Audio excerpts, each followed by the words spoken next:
Okay, folks, today we're here with Peter Mahegan in Scituate Harbor on the old quarterdeck deck, which is now a coffee shop right next to Scituate Town Pier, which is right over there. One of the most beautiful harbors in New England. And the reason we're here with Peter, former co-host of the well-known Chronicle program, is because Peter is a former Irish sea mosser. And we are writing a second book on mossing, trying to cover from when mossing industry started in 1860, bring it right up through the beginning of my first book, which started in 1960. So we're trying to get interviews with some people who remember back into the 30s and 40s, and get some more insight into what was once a vigorous and thriving industry and provided work for generations of youngsters in Scituate. Peter, good morning. Good morning, Hawk. So what Peter's going to do, he was part of the Peggotty Beach crew down at Second Cliff, and he's going to relate a funny story about one of his compatriots of that time, Franny Dwyer. These guys, of course, are all Irish heritage. And Peter, go ahead, tell the story about the day Franny Dwyer went down. Well, we all mossed out of Peggotty Beach, Hawk, as you know, and we kept our boats there. I had a leaky tub that would sink almost every day.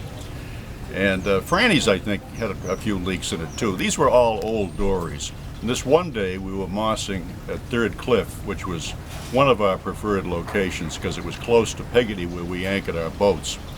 And we were all toiling away over there. I remember Paul Blanchard was there, and Franny and myself, and maybe a couple of other people.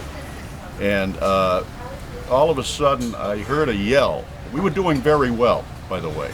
We were really hauling in the hand moss over fist this particular day. I heard a yell, and I turned around, and Franny's boat had swamped. He had so much moss in it, he thought he was going to break old Bert Stetson's record of the biggest tide ever pulled. And down his boat went right to the gunnels, swamped, and all the moss is now floating away, and he's sitting there in the middle of the boat, you know, maybe his head and shoulders sticking out of the water, mad as hell, and we are laughing as hard as we could laugh because it was such a funny sight to see our friend in such a pickle.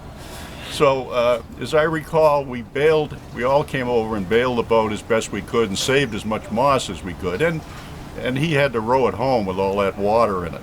So it was all great fun, and that job was fun. That's the thing about it. You know, some people hate to go to work. I mean, we were lucky, but we didn't know it. We thought everybody had this privilege, you know, of getting up in the morning and going out, getting your boat, working for at least 4 hours for a tide, and if you were lucky, you might pull a double tide.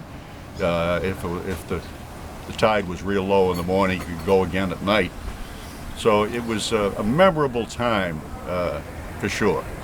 And that day will always live in infamy for Franny Dwyer. That's right. All right, that's a great story, Peter. Thank you. Okay, Hawk.